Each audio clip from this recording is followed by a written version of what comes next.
Hello and welcome back to Sarvagya एजुटेक। तो बच्चों, हमारी जियोग्राफी की सीरीज़ में हम लेके आए हैं आपके लिए नेक्स्ट पार्ट। कल हमने क्लाइमेटोलॉजी के फर्स्ट पार्ट के बारे में पढ़ा था, जिसमें हम आपसे ऑलरेडी डिस्कस कर चुके हैं latitude, longitude and important parallels of latitude के बारे में। जहाँ पे आपको देखने को मिला था कि लैटिट्यूड और लॉन्गिट्यूड में किस किस तरीके की चीज़ें पाई जाती है। फॉर एग्जांपल, लास्ट वाले लेक्चर में हमने किस चीज़ के बारे में इंपॉर्टेंटली बात करी थी, ट्रॉपिक ऑफ कैंसर के बारे में बात करी थी, और उसके बाद ट्रॉपिक ऑफ कैप्रिकॉन के बारे में भी बात करी थी। फिर इसके बाद हम लोग चले गए थे किस पे, स्टैंडर्ड टाइम जोन पे, जहाँ पे हमने सबसे पहले जीएमटी के बारे में बात करी थी और नेक्स्ट आईएसटी के बारे में बात करी थी। और सबसे लास्ट में हमने जो टॉपिक को छुआ था that is our international date line, जो कि कहाँ से होके गुजर रही थी, बेरिंग स्ट्रेट से होकर गुजर रही थी। तो आई होप बच्चों आप ये वो वाला लेक्चर देख के आए होंगे। तो अगर आपने वो वाला लेक्चर देखा है तो आपको वो वाले कॉन्सेप्ट सब क्लियर हो गए होंगे, और अगर वो कॉन्सेप्ट क्लियर नहीं हुए तो ज़रूर कमेंट बॉक्स में हमें लिख के बताना। इन केस आपको हमारे किसी भी लेक्चर में कोई प्रॉब्लम आ रही होगी तो हमें ज़रूर फीडबैक दें, ताकि हम उसको और अच्छे से इम्प्रूव कर सकें। तो चलो, सबसे पहले मैं अपना इंट्रोडक्शन दे सकता हूँ। My name is Abhishek Pal और मैंने UPSC civil services prelims 2021 clear किया था। साथ साथ मैंने UPSC CDS and AFCAT several time clear कर रखा है। तो चलते हैं अपने टॉपिक पे। आज हमारा जो बात होगी क्लाइमेटोलॉजी में that is motion of earth. अब इस मोशन ऑफ अर्थ में हम दो चीज़ पढ़ेंगे, first rotation and second is of revolution. देखो, रोटेशन और रिवॉल्यूशन से मिले जुले, यानी कि because of rotation and because of revolution there are several phenomena which happen on earth. तो आज हम उन फिनोमिनन के बारे में भी पढ़ेंगे। ये फिनोमिनन क्यों होते हैं, क्या उनके बिहाइंड के पीछे कॉज है, तो ये आप सबको ध्यान रखते हुए चलना है। जब हम रोटेशन को पढ़ेंगे तो रोटेशन के बारे में बहुत इंपॉर्टेंटली हर एक फैक्ट्स को आपको लिखते हुए चलना है। हालांकि ये पीपीटी आपको ऑलरेडी दिख रही होगी, आप चाहे तो स्क्रीनशॉट ले सकते हैं, बट मैं तो हमेशा प्रेफर यही करता हूँ कि आप भी लिखते हुए चले, क्योंकि जितना आप पेन चलाएंगे उतना आपका तेज दिमाग चलेगा। ठीक है। तो इसमें सबसे पहले देख लेते हैं अर्थ का रोटेशन होता कैसे है। तो देखो, इस तरीके से ना अर्थ अपने एक्सिस पे रोटेट करती है, यहाँ आप देख पा रहे होंगे। लास्ट लेक्चर जब हमने पढ़ा था तो उसमें मैं आपको ऑलरेडी क्लियर कर चुका था सोलर सिस्टम के टाइम की अर्थ अपने जो एक्सेस है उस पर टिल्ट हो रखी है। यहाँ पर कितने डिग्री का एंगल बना रही है, यहाँ से कितने डिग्री का एंगल बना रही है, ये हम ऑलरेडी पढ़ चुके हैं। हालांकि इस स्लाइड में भी मैंने उसका जिक्र किया है, क्योंकि अगर कोई बच्चा पहली बार हमारी ये वाली स्लाइड देख रहा है तो उसको भी क्लियर हो जाए कि हम बेसिकली बात किस बारे में कर रहे हैं। तो देख लेते हैं कि रोटेशन की वजह से और क्या क्या होता है, या अर्थ का रोटेशन किस तरीके से होता है। तो रोटेशन ऑफ अर्थ, तो यहाँ पर देखिए, earth rotate along its axis. सबसे पहली बात तो ये हमें ध्यान रखना है, वो अपने एक्सिस पे घूमती है फ्रॉम वेस्ट टू ईस्ट। यानी कि कौन सी डायरेक्शन से, वेस्ट डायरेक्शन से ईस्ट डायरेक्शन की तरफ को घूम रही है। तो ये आपको ध्यान रखते हुए चलना है, यानी कि वेस्ट से ईस्ट जा रही है। और अगर मैं बात करूँ रिवॉल्यूशन वो किस तरीके से कर रही है, कौन सी डायरेक्शन में कर रही है, वो सब अभी हम आगे पढ़ेंगे। हालांकि हम उसके बारे में एक ब्रीफ इंट्रोडक्शन अपने सोलर सिस्टम वाले लेक्चर में कर चुके हैं। तो यहाँ पे देखना है, it take approximately 24 hour to complete rotation. और रोटेशन की वजह से आपको अर्थ पे जो मोस्टली देखने को मिलता है that is your day and night, ये मेनली रोटेशन की वजह से ही हो पा रहे हैं।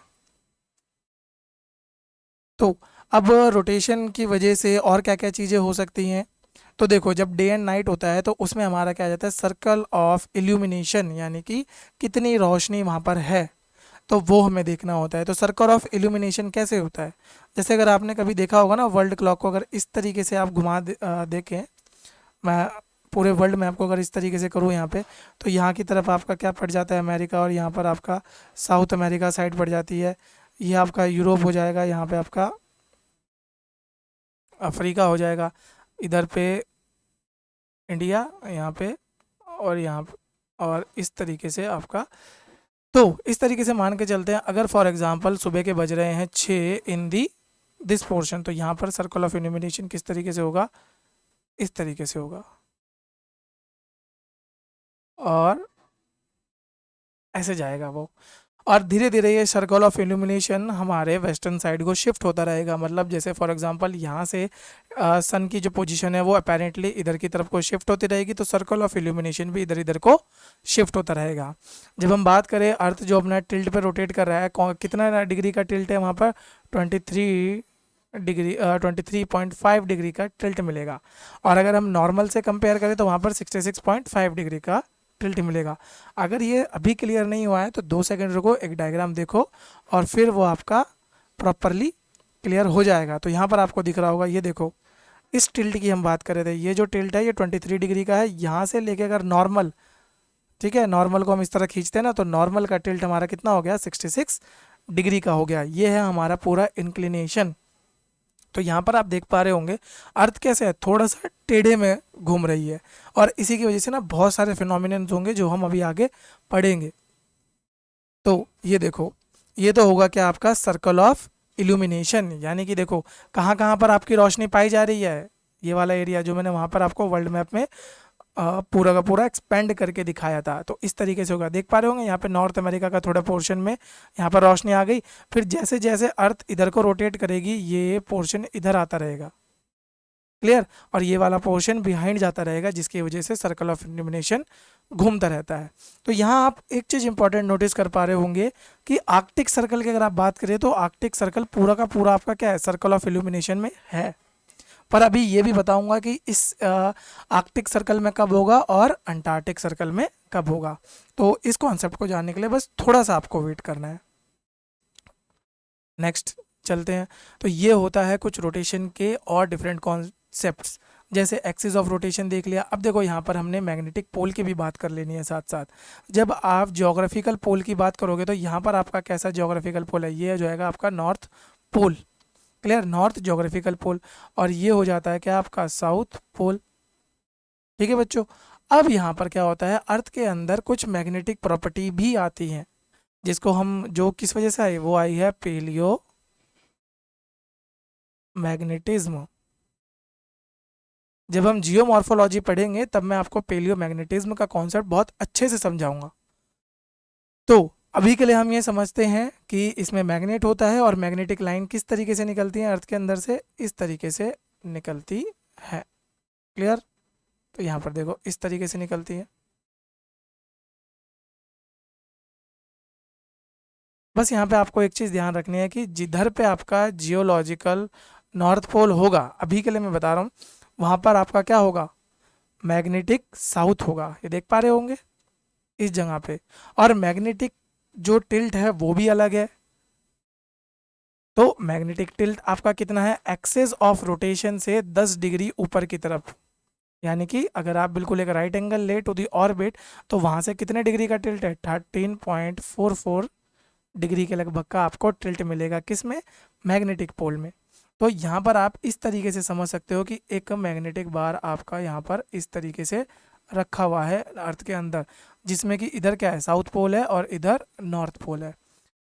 तो अगर इतना आपको समझ आ पा रहा है तो आगे की चीज़ें तो और भी इजी हो जाएंगी। और ये इक्वेटर है, tropic of Cancer, tropic of Capricorn हम लास्ट लेक्चर में ऑलरेडी पढ़ चुके हैं। तो अब सबसे बड़ा सवाल ये आ जाता है कि अगर सर्कल ऑफ इल्यूमिनेशन जिस तरीके से चल रहा है, फिर भी अगर हम बात करें तो डेज जो होते हैं वो ज़्यादातर इक्वेटर पे लंबे होते हैं इन कंपैरिजन टू नाइट्स। तो ये देख लेते हैं ये कॉन्सेप्ट क्यों हो रहा है। देखो हमारे अर्थ पे जितनी भी चीज़ें हो पा रही है ना, उसमें बहुत इंपॉर्टेंट फैक्टर जो प्ले करता है वो प्ले करता है क्या, आपका एटमॉस्फेयर। और आई होप, क्योंकि बचपन से हमने ईवीएस तो पढ़ी है तो एटमॉस्फेयर के बारे में तो आपको हल्का फुल्का आइडिया होगा ही। तो अगर हमारे अर्थ पे एटमॉस्फेयर नहीं होता, इस तरह के कभी कभी सीएपीएफ या सीडीएस में डायरेक्ट स्टेटमेंट पूछ लेता है ना कि अगर ये नहीं होता तो क्या हो सकता था। तो अगर अर्थ पे एटमॉस्फेयर नहीं होता तो कोई भी रिफ्रैक्शन नहीं हो पाता, जिसकी वजह से हमारे डे टाइम और नाइट टाइम लगभग लगभग इक्वल होते। तो लगभग लगभग इक्वल होते हैं, यानी कि नियर इक्वल। देखो 100% इक्वल तो देखो कुछ भी नहीं हो सकता, क्योंकि कोई ना कोई एक फैक्टर तो आएगा ही ना। और ज्योग्राफी के बारे में ये चीज़ ध्यान रख लेना, इसमें एम्पल अमाउंट ऑफ फैक्टर्स इसमें लग जाते हैं। नॉर्मली मैथ्स में आप प्रिडिक्ट कर सकते हो कि आगे क्या रिजल्टेंट आने वाला है, पर that is not possible in the case of geography, because there are several factor which are working at the same time. तो आपको यहाँ पर ध्यान रखना है कि बहुत सारे फैक्टर्स एक साथ हो रहे हैं। अभी यहाँ पर आपको एक शब्द मिला रिफ्रैक्शन, तो आई होप आप रिफ्रैक्शन के कॉन्सेप्ट से रूबरू होंगे। अगर नहीं हो तो मैं बता देता हूँ रिफ्लेक्शन और रिफ्रैक्शन का फैक्टर क्या होता है। देखो ये चीज़ होती है क्या हमारी, सोचो जरा, ये चीज़ क्या होती है, ये चीज़ होती है हमारी रिफ्लेक्शन। और दूसरी चीज़ मैं आपको बता देता हूँ रिफ्रैक्शन क्या होता है। ये एक मीडियम है, यहाँ से लाइट ऐसे आ रही होगी और इस मीडियम में वो थोड़ा सा चेंज हो जाएगी, और देन जब वो उस मीडियम से बाहर निकलेगी तो अगेन उसी प्लेन में चलने लग जाएगी। तो this is known as your refraction. इसकी अगर बहुत सिंपल डेफिनेशन ये भी हो सकती है कि ब्लेंडिंग ऑफ लाइट या bending of light because of change in medium. अब यहाँ पर समझते हैं। देखो एटमॉस्फेयर आ गया, उसकी वजह से क्या होगी, सन रेज बेंड होने लग जाएंगी, बेंडिंग ऑफ लाइट। और ये जो रिफ्रैक्शन होता है ये पर्टिकुलरली सबसे ज़्यादा स्ट्रॉन्ग कब होता है, मॉर्निंग और इवनिंग के टाइम में। अब समझो मॉर्निंग और इवनिंग के टाइम में क्या होती है, जो सन रेज होती हैं वो स्लैंट आती है, यानी कि थोड़ी टेढ़ी आती हैं, डायरेक्टली नहीं आ पाती। क्लियर। अभी इसको समझ लेते हैं आगे, एक बार डायग्राम भी देख लेंगे हम। और क्योंकि वहाँ पर रिफ्रैक्शन हो रहा है, चलो पहले आपको डायग्राम दिखाता हूँ फिर बताता हूँ आपको कॉन्सेप्ट। तो यहाँ पर देखो, यहाँ पर है आपके सन की पोजीशन, ठीक है। अब सन की पोजीशन तो यहाँ पर है, एक्चुअल पोजीशन यहाँ पर है, बट देखो यहाँ से जो रेज आ रही हैं वो इस वे में आ रही है। और बिकॉज आपका जो एटमॉस्फेयर है वो बहुत ज़्यादा थिक है। अच्छा इन्होंने तो यहाँ पर देखो ऊपर पोल्स की तरफ दिखा हुआ है, बट इसी चीज़ को ना आप यहाँ पर इक्वेटर पे समझ लो, क्योंकि इक्वेटर पे देखो इस तरीके से बल्ज भी आया हुआ है। मैंने बताया ना कि यहाँ पर हमारे इक्वेटर पे बल्ज निकल रखे हैं। तो यहाँ पर देखो एटमॉस्फेयर बहुत ज़्यादा थिक है, तो जितना ज़्यादा थिक होगा उतना ज़्यादा रिफ्लेक्शन करेगा। तो मैं यहाँ पर समझाता हूँ आपको। देखो यहाँ पर आएगी, इस तरीके से आनी थी, तो इंसान को नॉर्मल वे में वो पोजीशन यहाँ दिखनी चाहिए थी। अगर व्यक्ति यहाँ खड़ा है तो इंसान को यहाँ पर दिखना चाहिए था। क्लियर।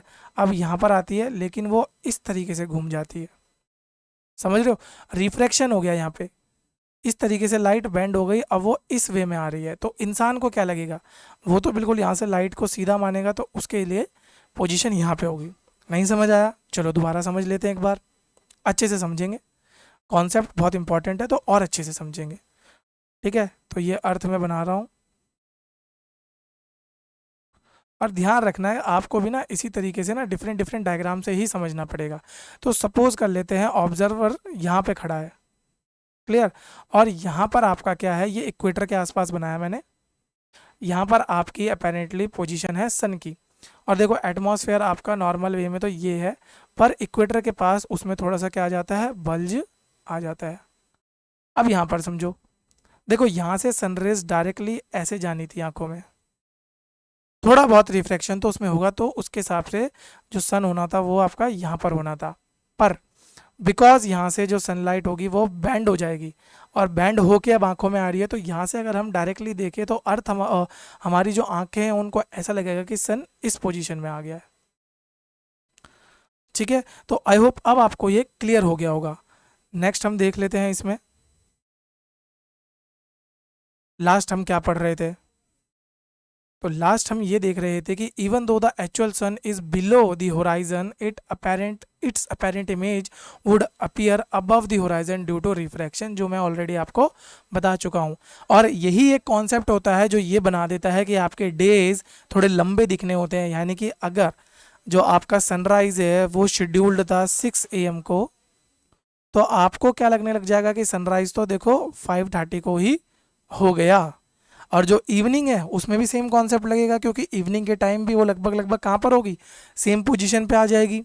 और इवनिंग के समय भी अगर सनसेट का टाइम था सपोज 7:30 PM, तो इवनिंग आपकी या सनसेट होगा आपका अराउंड एंड अराउंड 8 PM। तो देख रहे हो ऑटोमेटिकली आपके दिन लंबे हो गए और रातें छोटी हो गई, अकॉर्डिंग टू द रिफ्रैक्शन। या आप लोगों के लिए होता नहीं है एक्चुअल में, बट हम लोगों को ऐसे लगने लग जाता है। तो यहाँ पर हम डायग्राम ऑलरेडी देख चुके हैं। नेक्स्ट हम देख लेते हैं why temperature fall with increasing latitude. जैसे जैसे आप लेटीट्यूड में ऊपर जाते रहते हो टेम्परेचर फॉल क्यों करता रहता है, क्योंकि अगर आप देखेंगे नॉर्मली क्लाइमेट इक्वेटर के पास आपके बहुत ज़्यादा गर्मी होती है, ठीक है। ये जो एरिया हो गया ना इक्वेटर से लेके tropic of Cancer and tropic of Capricorn के बीच में, ये क्योंकि क्या होता है आपका टॉरिड जोन, और यहीं पर आपको क्या होती है सबसे ज़्यादा सनलाइट मिलती है, तो उसकी वजह से यहाँ का हीट बजट भी ज़्यादा होगा। और इसका हीट बजट ज़्यादा होने की वजह से यहाँ पर टेम्परेचर हाई होगा, ये तो हम समझ गए।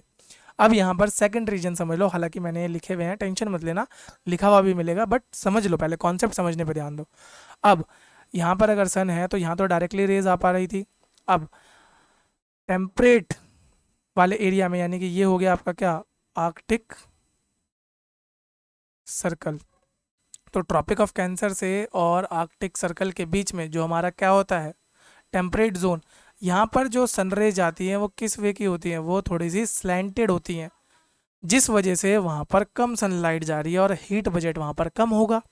तो हीट बजट कम होगा तो यहाँ का टेम्परेचर भी क्या होगा कम होगा in comparison to torrid zone.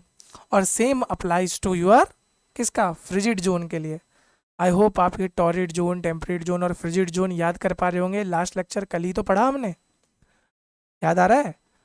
तो ये ध्यान रखना है। तो यहाँ पर आपका क्या आ जाता है फ्रिजिड जोन, और यहाँ पर तो आपका बहुत ज़्यादा स्लैंट हो जाता है और सन रेज ना डायरेक्टली वर्क भी नहीं कर पाती, ये मान के चल सकते हो कि उनका जो हीट बजट होता है वो बिल्कुल ख़त्म हो जाता है।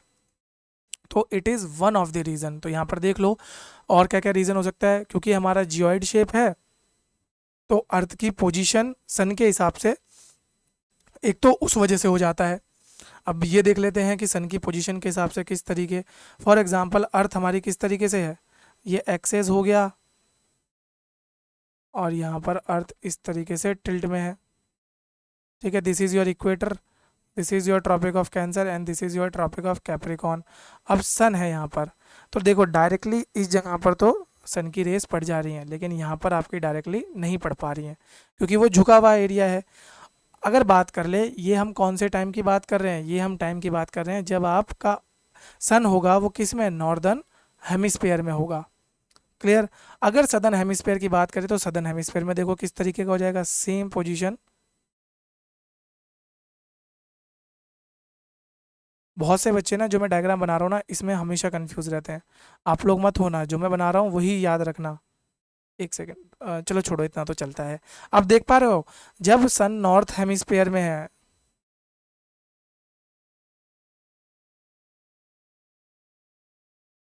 तो डायरेक्टली जो सनरेज हैं वो कहाँ पर आ रही हैं, इस वाले जोन में आ रही हैं। ट्रॉपिक ऑफ कैंसर पे तो देखो बिल्कुल डायरेक्ट है, फिर इक्वेटर तक आ रही हैं, बट यहाँ पर ये वाला जो जोन है, देख रहे हो, एक सेकंड रुको, अभी हाईलाइट करके दिखाते हैं।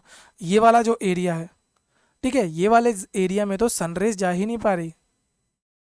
दिख रहा है आपको सनरेज जाते हुए वहाँ कहीं, बताओ दिख रही है क्या, नहीं दिख रही है। क्यों नहीं दिख रही है, क्योंकि जो मेनली जो सनरेज का इफेक्ट हो रहा है वो इस वाले एरिया में हो रहा है, तो सनरेज आपकी ज़्यादातर इस वाले एरिया में रहेंगी। और इस वाले एरिया में ये जो है ना यहाँ पे आर्कटिक सर्कल या फ्रिजिड जोन वाला एरिया है, वो उसमें तो सनरेज आपकी होती हैं पर उतनी अफेक्ट नहीं कर पाती, यानी कि सन का टेम्परेचर उतना ज़्यादा नहीं होता जो नॉर्मली इक्वेटर वगैरह पे होगा। अब यहाँ पर देखो आपका, यहाँ पर जो सनरेज है वो डायरेक्टली किसके ऊपर जा रही हैं, ट्रॉपिक ऑफ कैप्रिकॉर्न। अब समझे आप लोग, यानी कि सदर्न हेमिस्फीयर में जब सन होता है तो किस तरीके से आपका सन की पोजीशन चेंज हो जाती है, यानी कि ट्रॉपिक ऑफ कैंसर से वो ट्रॉपिक ऑफ कैप्रिकॉर्न में कैसे आ जाता है। तो इस समय पे आपका जो सर्कल बनेगा वो इस तरीके का बनेगा, और ये वाला एरिया क्या होगा, पूरा डिवॉइड ऑफ या डेफिशिट ऑफ सनरेज का होगा। अभी इससे रिलेटेड एक बहुत इंपॉर्टेंट कॉन्सेप्ट है, आप अभी आगे सुनोगे तो आप लोगों को बहुत मज़ा आ जाएगा सुन के, अच्छा ऐसा भी होता है। क्लियर। तो ये आपको दिखाने है because of the energy received per unit area, तो जो एनर्जी रिसीव हो पा रही है पर यूनिट एरिया में वो भी डिक्रीज होती जाती है फ्रॉम इक्वेटर टू पोल्स, एक एक करके याद रखना। और इक्वेटर पे तो अभी बता चुका हूँ कि डायरेक्ट सनरेज मिल रही हैं, पोल्स पे स्लैंट मिल रही हैं, तो एक तो ये आपका रीज़न हो जाता है। नेक्स्ट, तो रोटेशन से मिलते जुलते कॉन्सेप्ट तो हमने लगभग लगभग पढ़ लिए। अब जो नेक्स्ट चीज़ आ जाती है that is revolution of earth. तो चलो पहले रिवॉल्यूशन की बात कर लेते हैं। अर्थ जो रिवॉल्व करता है वो कैसे करता है, ये अगर सन है आपका, तो अर्थ किस तरीके से रिवॉल्व कर रहा है, इसके अराउंड इलेप्टिकल पाथ में रिवॉल्व कर रहा है, यानी कि ये जो ऐसे घूम रहा है। अब देखो यहाँ पे यहीं पर रोटेशन के कॉन्सेप्ट भी लगाओ। फ्रॉम वेस्ट टू ईस्ट घूमते घूमते वो क्या करेगा, रिवॉल्व भी करना स्टार्ट कर देगा। और रिवॉल्यूशन के लिए हमने कुछ चीज़ें तो ऑलरेडी पहले हम पढ़ चुके हैं। फर्स्ट थिंग जो हम पढ़ चुके हैं, रिवॉल्यूशन कौन से तरीके से कर रहा है वो बताओ। काउंटर क्लॉकवाइज वे में। क्लियर। काउंटर क्लॉकवाइज या एंटी क्लॉकवाइज डायरेक्शन में वो रिवॉल्व कर रहा है। और साथ साथ ये रिवॉल्यूशन की वजह से आपका क्या होता है, जैसे रोटेशन की वजह से मैं अभी बता चुका हूँ, बिकॉज ऑफ रोटेशन हमारा क्या होता है, डे एंड नाइट में चेंज आता है ना। बिकॉज ऑफ रिवॉल्यूशन हमारा किस चीज़ में चेंज आता है, सीजनल वेरिएशन। कभी कभी यूपीएससी ये भी पूछ लेता है कि इस चीज़ की वजह से कौन सा चेंज आ रहा है, तो रोटेशन की वजह से मेनली डे एंड नाइट, और साथ साथ डे एंड नाइट तो है ही, अभी पढ़ा हमने, सर्कल ऑफ इल्यूमिनेशन। क्लियर। तो वहाँ पर सर्कल ऑफ इल्यूमिनेशन हो जाता है। और यहाँ पर तो सीजनल वेरिएशन है ही, उसकी वजह से यहाँ पर क्या होता है, पूरा का पूरा वेदर वेदर चेंज हो जाता है। अभी आपने देखा होगा मैं गलती से क्लाइमेट लिखने वाला था, फिर मैंने उसको काट के वेदर लिखा। तो आप लोगों का ये एक तरीके से एक्सरसाइज मान लो, क्योंकि जितना आप इसमें हमारे साथ एंगेज करोगे हमें भी लगेगा कि ओके, हम जो कंटेंट आपको प्रोवाइड कर रहे हैं वो अच्छा कर रहे हैं। तो मुझे बस ये बताओ कि क्लाइमेट और वेदर के बीच में डिफरेंस क्या होता है। बस इतना सा आपको ढूंढ के बताना है कि क्लाइमेट और वेदर के बीच में डिफरेंस है क्या। मोस्टली बच्चों को नहीं पता होगा। अभी भी आप सोचोगे तो लोग अलग अलग डेफिनेशन बताएंगे, बट मैं चाहता हूँ आप एक क्रिस्टल क्लियर डेफिनेशन ढूंढ के निकालो। चलो, अब देख लेते हैं रिवॉल्यूशन के अराउंड क्या क्या चीज़ें हमको देखना है। तो जो मोशन होता है अर्थ का उसे बोलते हैं हम revolution around the elliptical path. Total कितना टाइम लग जाता है, 365 डेज। 365 1.5 डेज। तो ये आपको ध्यान रखना है। और 1.5 डेज को अगर आप देखोगे तो ये अराउंड अराउंड कितना होगा, 6 आवर्स के लगभग होगा। तो ये आपको ध्यान रखते हुए चलना है। अब जब ये 6 आवर जो हम होते हैं, हम इसको काउंट नहीं करते। जब आप कैलेंडर ईयर की बात करोगे, नॉर्मली कैलेंडर आपका कितना होता है, 365 डेज का। ये जो 1.5 डेज होते हैं ना, हम इसको नेग्लेक्ट करते चलते हैं जब तक कि ये 6 आवर मिल मिल के 24 आवर ना बन जाए। और जब ये 24 आवर बन जाते हैं तो हम अपने साल में एक दिन एक्स्ट्रा मिला लेते हैं, और उसी साल को बोला जाएगा क्या, लीप ईयर। तो आई होप आपको समझ आ गया होगा कि लीप ईयर हर 4 साल में ही क्यों आ रहा है। कभी बचपन में सवाल आया होगा आपके दिमाग में, यार लीप ईयर आता है पर लीप ईयर 4 साल में ही क्यों आ रहा है। तो तभी हमने क्या करा, फरवरी में जो 28 दिन होते थे उसको हमने 29 फरवरी कर दिया। तो ये आपको अच्छे से पढ़ना है।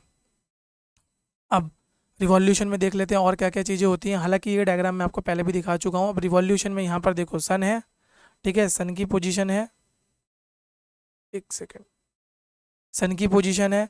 और यहाँ पर कुछ टर्म्स आपको दिख रही होंगी, इक्विनॉक्स, विंटर सॉलिस्ट, समर सॉलिस्ट। ये मैं आपको पहले भी पढ़ा चुका हूँ, इक्विनॉक्स वगैरह वाला।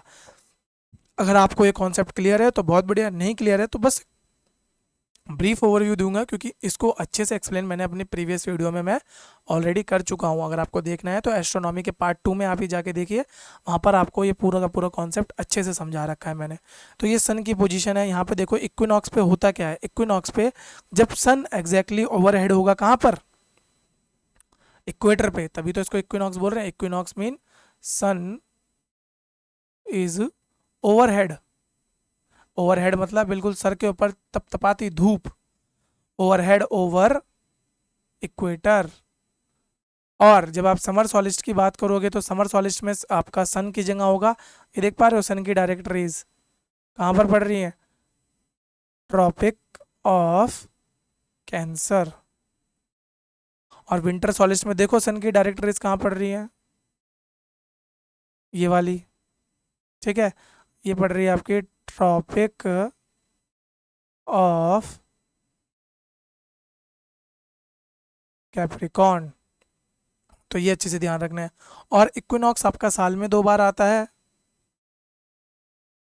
तो देख लेते हैं कब कब आता है। इक्विनॉक्स आता है आपका सबसे पहले 21 मार्च में, और सेकेंड इक्विनॉक्स आता है आपका 23 सितंबर में। चलो, आज अगर डेट की बात करें तो आज की डेट में आप मेरे को बताओ अर्थ की पोजीशन क्या होगी। अर्थ नर्दर्न हेमिस्फीयर में होगा कि विंटर क्या बोलते हैं सदर्न हेमिस्फीयर में होगा। तो ये आप लोगों के लिए एक छोटी सी एक्सरसाइज है। नेक्स्ट इसमें देख लेते हैं important topic, that is your solstice. तो जो सॉल्स्ट हो गया वो आपका 21 जून को पाया जाता है। कहाँ पर? नदर्न हेमिस्फीयर में पाया जाता है। अब नदर्न हेमिस्फीयर में मतलब ये ट्रॉपिक ऑफ कैंसर के ऊपर आपका डायरेक्ट क्या होती हैं? सन होता है, ओवरहेड होता है। जो सनरेज होती हैं वो डायरेक्टली फॉल होती हैं किस पे? ट्रॉपिक ऑफ कैंसर में। इसकी वजह से उस वाले एरिया में सबसे ज़्यादा हीट पाई जाएगी। और जो एरिया होंगे पोल्स के पास उनमें सबसे कम हीट पाई जाएंगी, क्योंकि सन क्या है वहाँ पे सनरेज स्लैंटिंग पोजीशन में जा रही होंगी। और इसी वजह से, ठीक है, अब यहाँ पर एक छोटा सा कॉन्सेप्ट आप ध्यान रखना है। मेनली यही एक वजह है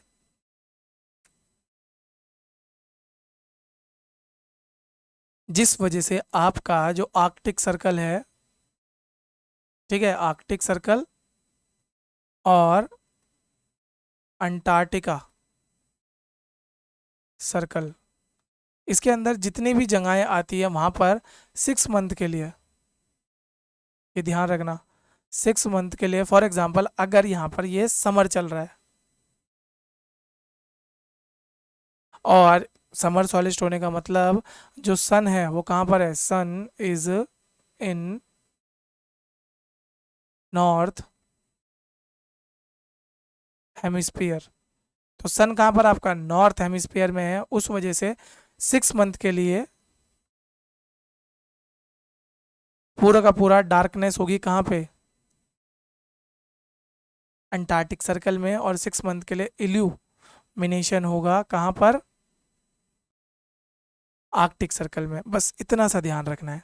अब ये क्यों होगा, इसके पीछे का रीज़न आप आई होप समझ चुके होंगे। अगर नहीं समझे तो दोबारा से देख लेते हैं। ये देखो, ये है टिल्ट।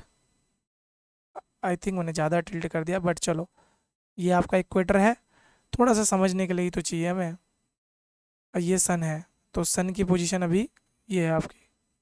यहाँ देखो डायरेक्टली इसके ऊपर आ रहा है, और जो सर्कल बनेगा वो इस तरीके से बनेगा, इस तरीके से। सर एक सेकंड यार, रुक जाओ, दोबारा बना लेते हैं।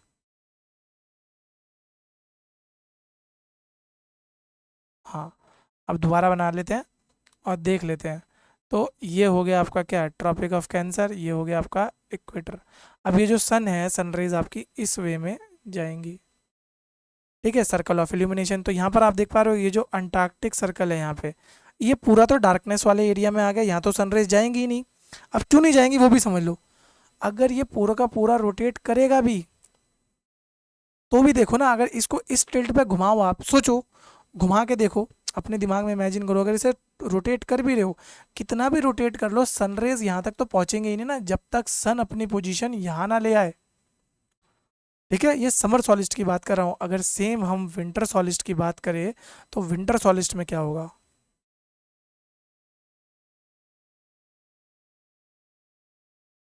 तो विंटर सॉलिस्ट में फिर से वही करते हैं, आर्कटिक सर्कल।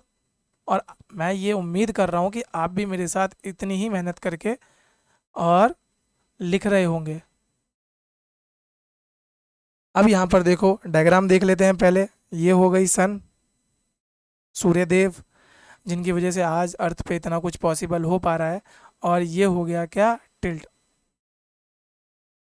अब यहाँ पर देखो, ये हो गया आपका ट्रॉपिक ऑफ कैंसर, ये हो गया इक्वेटर, ये हो गया ट्रॉपिक ऑफ कैप्रिकॉन।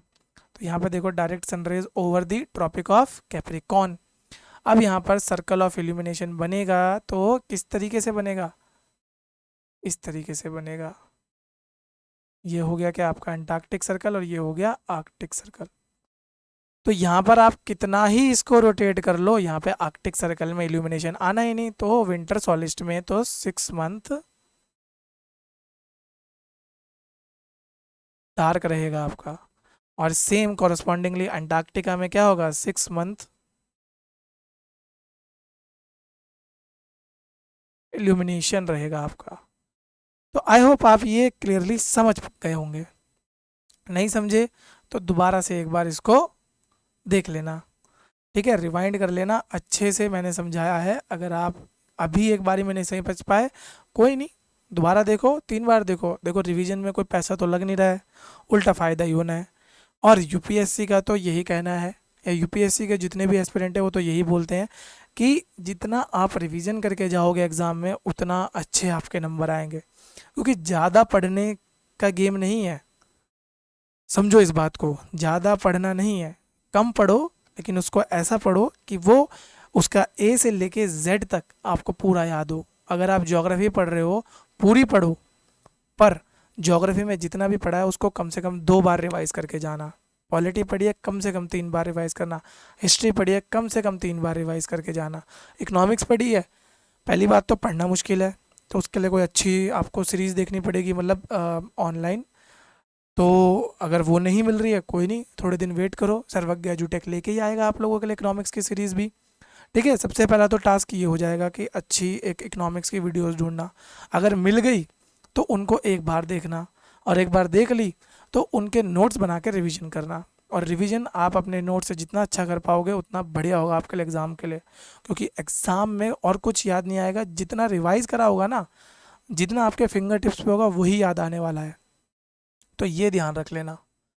तो यहाँ पर यही आपको ध्यान रखना है कि जब ये समर के टाइम पे होगा, यानी कि 21 जून में, तो Arctic circle experience continuous day light for about 6 month, जो हम ऑलरेडी पढ़ चुके हैं, क्यों होता है, कैसे होता है। अब तो हम यहाँ पर बात कर रहे हैं समर सॉलिस्ट की। तो समर सॉलिस्ट क्या होता है? द लॉन्गेस्ट डे, सबसे बड़ा दिन होता है इस समय, और सबसे शॉर्टेस्ट नाइट होती है। कहाँ पर? ये ध्यान रखना है, कहाँ पर?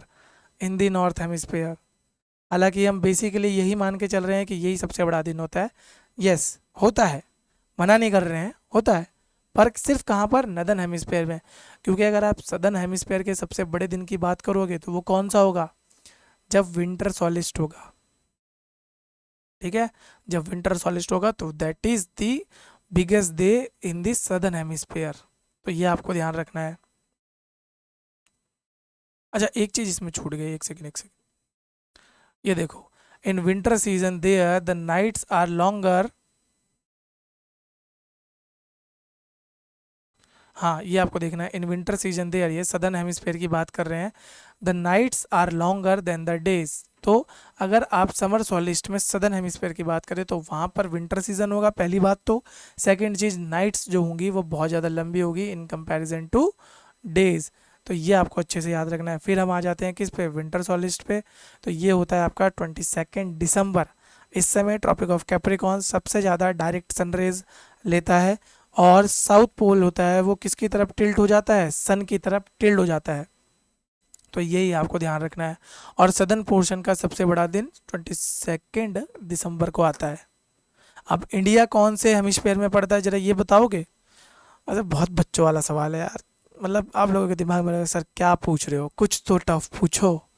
ठीक है, पर अभी देख लो यार, छोटा सा ही सवाल बता दो, क्योंकि तुम बताते तो हो नहीं हो, इतने बेशरम हो, पढ़ लेते हो, ना तो लाइक कर रहे हो ना शेयर कर रहे हो, और कमेंट तो तुम भूल ही जाओ। कमेंट तो पता नहीं तुमने क्या कसम खा रखी है, टच पैड नहीं चल रहा है क्या तुम्हारा मोबाइलों का? अगर चल रहा है तो एक बार जरा हिला लो, कमेंट वमेंट कर लो। ठीक है, तो आई होप समर सॉलिज तो आपको समझ आ गया होगा, नहीं आया कॉन्सेप्ट समझ चुके हैं, इसको पढ़ लो जरा एक बार। ठीक है, तो it is summer in the summer southern hemisphere with longer days and shorter nights. और इसका रिवर्स कहाँ हो जाता है? आपका नदर्न हेमिस्फेयर में, जहाँ पर कि विंटर सीजन चल रहा होगा, तो वहाँ पे नाइट्स लंबी होंगी इन कंपैरिजन टू डेज। चलो आगे देख लेते हैं और क्या है। इक्विनॉक्स पढ़ चुके हैं। इक्विनॉक्स, कोई कन्फ्यूजन है इक्विनॉक्स में अभी तक भी? अगर नहीं है तो बस जस्ट ब्रीफली देखेंगे इसे, इतना ज़्यादा नहीं कवर करना है। 21 मार्च को होगा, 23 सितंबर को होगा। डायरेक्ट सनरेज कहाँ पर आएंगी? इक्वेटर पे आएंगी। अब सर ने इतना अच्छा सिखा दिया है इक्विनॉक्स के बारे में, तो अब तो कोई कन्फ्यूजन नहीं होना चाहिए। अच्छा, अगर इस बार एग्जाम में इक्विनॉक्स का क्वेश्चन आया, और जितने भी ये सुनने वाले लोग हैं तुमने गलत कर दिया, तो बेटा थोड़ा सा पानी लेना। ये मेरा, यही समझ लो कि ये हमारा एक वो हो गया है कि हम लोगों के बीच की अंडरस्टैंडिंग है, अगर आपने बिल्कुल इजी क्वेश्चन गलत कर लिया तो थोड़ा सा पानी लेना और अपने सर पे डाल लेना उसी समय आके बाहर, ये कैसे गलत हो गया। ठीक है। At this position neither of the poles are tilted toward the sun, तो यानी कि होल वर्थ क्या यानी कि पूरी की पूरी दुनिया में क्या दिख रहा होगा, equal day and equal night. हालांकि प्रॉपरली पॉसिबल नहीं है, हमने बात करी है ना, एटमॉस्फेयर की वजह से थोड़ा तो फर्क पड़ ही जाता है जो हमने सबसे शुरू में देखा। बट अगर एटमॉस्फेयर ना होता तो इक्विनॉक्स के टाइम आपका पूरे के पूरे अर्थ पे इक्वल डेज होते और इक्वल ही नाइट होती। तो ये ध्यान रखना है आपको। 23 सितंबर में आपका क्या होता है, ऑटम सीजन आया हुआ होता है। तो ऑटम सीजन आप सबको पता ही होगा, समर के बाद आता है और विंटर के पहले आता है। और सेम अगर आप बात करो, यानी कि ऑटम सीजन के कहाँ पर होगा, नदर्न हेमिस्फेयर में, वेयर एज सावन स्प्रिंग जिसको बोलते हैं ना, और वो कौन सा गाना है, एक कुछ सावन आया है टाइप कुछ गाना है, तो वो जो सावन है स्प्रिंग है, वही आपको ध्यान रखनी है। आई होप मैं सही बोल रहा हूँ कि स्प्रिंग को ही सावन बोलते हैं, अगर उल्टा बोलते होंगे तो मेरे को बता देना, मेरे को इतना आइडिया नहीं है कि स्प्रिंग को सावन बोलते हैं कि ऑटम को सावन बोलते हैं, चलो जो भी बोलते हो। तो season after winter and beginning before the summer, तो चलो आपका सीजन का भी समझ आ गया, क्लियर। तो यहाँ पर ध्यान रखना है आपको। अब यहाँ पर और क्या होता है, there are days and night and changes in the season because of the rotation and revolution of the earth, जो मैं बता चुका हूँ। रोटेशन डेज एंड नाइट होंगे, रिवॉल्यूशन सीजन चेंज होंगे। और इंडिया में कितने सीजन पाए जा रहे हैं, देखो अच्छा ये मत सोचना कि सभी कंट्रीज में 4 सीजन होंगे, अभी बताएंगे। ये क्लाइमेटोलॉजी की अगर पूरी सीरीज फॉलो करोगे तो ये समझ आ जाएगा कि पूरी दुनिया में 4 सीजन नहीं है, वो रीजन स्पेसिफिक है जहाँ 4 सीजन मिल रहे हैं। कुछ कुछ जगहें तो ऐसी हैं जहाँ पर सिर्फ 2 सीजन होते हैं, समर और विंटर। कुछ जगहें ऐसी होती है जहाँ 3 सीजन होते हैं, summer winter and rainy season. और इंडिया एक ऐसा लैंड है, क्योंकि इंडिया में डिफरेंट टाइप ऑफ क्लाइमेट्स मिल रहे हैं, जहाँ पर आपको 4 सीजन्स मिलेंगे। सबसे इंपॉर्टेंट, अब सबसे इंपॉर्टेंट मतलब ये जरूरी है इसलिए नहीं बोल रहा हूँ, चारों इंपॉर्टेंट है वैसे तो। पहला summer, second autumn, third winter, fourth is your spring. तो ये 4 सीजन है जो इंडिया में पाए जा रहे हैं। Why regions beyond the Arctic circle receive sunlight all day long in summer, पढ़ चुके हैं हम, कोई इतनी ज़्यादा बड़ी बात नहीं है, सब पढ़ चुके हैं। टिल्ट की वजह से, because of tilt of earth, ठीक है, जो अर्थ का टिल्ट है उसकी वजह से earth axis at north pole is tilted toward the sun in summer. तो समर में क्या होता है, जो नॉर्थ पोल होता है वो टिल्ट हो रखा होता है। डायग्राम याद रखो, पूरा बताया ना, 6 मंथ इल्यूमिनेशन, 6 मंथ डार्कनेस, कहाँ कहाँ पर, वही कॉन्सेप्ट यहाँ लिखे में, मतलब पूरा अच्छे से एक अच्छी सी इंग्लिश डाल के लिख दिया गया है। So the whole of Arctic region fall within the zone of illumination, वही जो मैंने आपको बोला, 6 month illumination all day long in summer, ठीक है। तो ये आपको अच्छे से ध्यान रखना है। तो ये है वो डायग्राम जो मैं तब से आपको बना बना के दिखा रहा हूँ ना, तो इतनी मेहनत न जाने मैंने क्यों करी जबकि मैंने डायग्राम डाला हुआ है। तो देखो ये इक्वेटर है, ये यहाँ पे आपका आर्कटिक सर्कल है, ये आपका इस तरीके से यहाँ पे जोन ऑफ इल्यूमिनेशन की बात हो रही है, ये पूरा आपका जोन ऑफ इल्यूमिनेशन है। ये जोन ऑफ क्या है, डार्क, ये है जोन ऑफ डार्कनेस। तो यहाँ पर आपको ध्यान रखना है, देख रहे हो कितना भी रोटेट कर ले, अभी इसको इसी एक्सेस पे रोटेट कराओ, चलो यहाँ से, अगर कितना भी आप रोटेट कर लोगे ना, इसको घुमाओ, इमेजिन करो, चलो मेरे साथ, ये इक्वेटर कितना वेस्ट से ईस्ट की तरफ घूम रहा है, अपने हाथों से इसको घुमा के देखो, कितना भी घुमा लोगे आर्कटिक सर्कल में लाइट नहीं पहुंचने वाली। अगर ये आप इमेजिन कर पा रहे हो घुमाते हुए, तो आपका आधे से ज़्यादा काम तो मैंने यहीं करा दिया, ठीक है। बाकी थोड़ा सा काम रिवीजन रह जाता है, वो तो भैया देखो जैसी जिसकी सोच, ठीक है। जितना रिवीजन उतने नंबर, मत करो रिवीजन, नहीं आएंगे नंबर, फिर रोओगे पछताओगे। तो ये आपको ध्यान रखना है। अब देखो मैं ऑलरेडी बता चुका हूँ कि टेम्परेट जोन में आपके स्लैंटेड सनलाइट जाती हैं, जिसकी वजह से वहाँ पे जो डे लाइट है वो भी कम पहुँचेगी। सबसे ज़्यादा डे लाइट कहाँ पहुँचेगी, आपके टॉरिड जोन में, और उससे कम डे लाइट आपकी कहाँ पहुँचेगी, टेम्परेट जोन में, और उससे भी कम कहाँ पहुँचेगी, आपका फ्रिजिड जोन में। तीनों याद कर पा रहे हो ना क्रोनोलॉजी से, क्रोनोलॉजी समझनी ज़रूरी है बच्चों। तो daylight saving in some temperate region. पहले इसका कॉन्सेप्ट क्लियर कर देता हूँ, बाकी लिखा हुआ तो देखो आप सब समझदार हो। तो यहाँ पर हो क्या रहा है, जब हम बात कर रहे हैं किसकी, इसकी टॉरिड जोन की, तो यहाँ पर तो देखो डायरेक्ट सनरेज पड़ रही हैं, तो यहाँ तो डे लाइट सेव करने की ज़रूरत नहीं। बट अगर आप बात करो कौन से वाले की, ये टेम्परेट जोन की, टेम्परेट जोन में एक तो सनलाइट वैसे ही कम जा रही है, उसके बाद वहाँ पर जो टाइमिंग का इशू हो जाता है। कैसे? For example normal office timing कितनी होती है, 9 to 5, ज़्यादातर कॉर्पोरेट वाले वही करते हैं। अच्छा आप लोग ये मत समझना ऑफिसर बनने के बाद 9 to 5 जॉब होगी, नहीं, 24 आवर जॉब है ये, कभी कभी तो 24x7 365 डेज जॉब है। हालांकि ये भी मत समझना कि बिल्कुल गधा मजदूरी है, उसके पर्क्स एंड प्रिविलेजेस हैं, और सबसे इम्पोर्टेंट कंधों पे सितारे भी तो लगेंगे तुम्हारे, लगेंगे कि नहीं लगेंगे, है ना? ऑफिसर बनोगे तो कंधों पे सितारे तो चाहिए। अब कंधों पे सितारे चाहिए और फिर बोल रहे हो 9 to 5 जॉब भी करनी है, तो ऐसा तो पॉसिबल नहीं है। ठीक है, अब अगर तुम्हें साहब जी बनना है, ऑफिसर बनना है, तो काम तो करना पड़ेगा ना। तो चलो वही समझ लेते हैं। तो नॉर्मल ऑफिस टाइमिंग 9 to 5 है, बट टेम्परेट रीजन में कभी कभी हम ये देखते हैं कि जो डे लाइट हो रही है वो आ ही कितने बजे रही है, कभी 10 बजे आ रही है, ठीक है, 10 AM पे आ रही है, तो चलो सुबह सुबह के टाइम तो अगर मैनेज हो गया, लेकिन शाम के समय वो 4 बजे ही चली जा रही है। तो ऐसे में हम क्या करें, ऐसे में हमें डे लाइट को सेव करना है, तो उसके बारे में बात करी जा रही है। तो देख लेते हैं किस तरीके से सेव होगा। तो इसमें हम क्या करेंगे, अपनी क्लॉक्स को थोड़ा सा एडवांस कर देंगे, जिसकी वजह से हमारा जो टाइम है वो थोड़ा सा बच जाए। फॉर एग्जांपल अगर ऑफिस 10 बजे स्टार्ट हो रहा है और 5 बजे ख़त्म हो रहा है, तो हम 9 बजे स्टार्ट करके 4 बजे ख़त्म कर देते हैं, ताकि हमारा जो काम है वो डे लाइट में ही ख़त्म हो जाए। In day light saving time evening time is increase by sacrificing the morning hours. तो ये आपको ध्यान रखना है, और ये मेनली हम समर के टाइम पे करते हैं, क्योंकि समर के टाइम पे आपको अबंडेंट अमाउंट ऑफ सनलाइट या abundant amount of daylight मिल जाएगी। तो ये आपको ध्यान रखना है। बाकी इसमें कुछ चीज़ें और हैं जो आपको अच्छे से पढ़ते रहे रहनी है। फॉर एग्ज़ाम्पल जब आप ये रोटेशन रिवॉल्यूशन पढ़ोगे, तो उसमें एक बहुत ही इंपॉर्टेंट टॉपिक आपको जो ध्यान रखना है, वो क्या ध्यान रखना है, उसमें ये ध्यान रखना है कि आपका जो एक्सेस है, कभी भी एग्जाम में क्वेश्चन है वो आपको गलत नहीं बनाना। सेकंड, रिवॉल्यूशन करते टाइम आपको डायरेक्शंस में कंफ्यूज नहीं हो रहा, वेस्ट टू ईस्ट का ईस्ट टू वेस्ट मत करना, क्लॉक एंटी क्लॉकवाइज का क्लॉकवाइज मत कर देना। ठीक है, अगर इतनी चीज़ों का ध्यान रख लोगे ना बच्चों, तो फिर एग्ज़ाम निकलने से कोई नहीं रोक सकता। तो ये आपको अच्छे से पढ़ना है। नेक्स्ट हम देख लेते हैं, typically users in region with summer time, वो क्या करते हैं, अपनी क्लॉक को एडजस्ट कर लेंगे 1 घंटे के लिए, ताकि उनको थोड़ा सा टाइम ज़्यादा लग जाए। बस यही इसमें मेनली क्या है हमको करना है, कि डे लाइट को थोड़ा सा बचाएं, ताकि इवनिंग में हमारे पास अच्छा खासा टाइम हो। तो बच्चों देखो आज का टॉपिक है वो आपका यहीं पर ख़त्म होता है।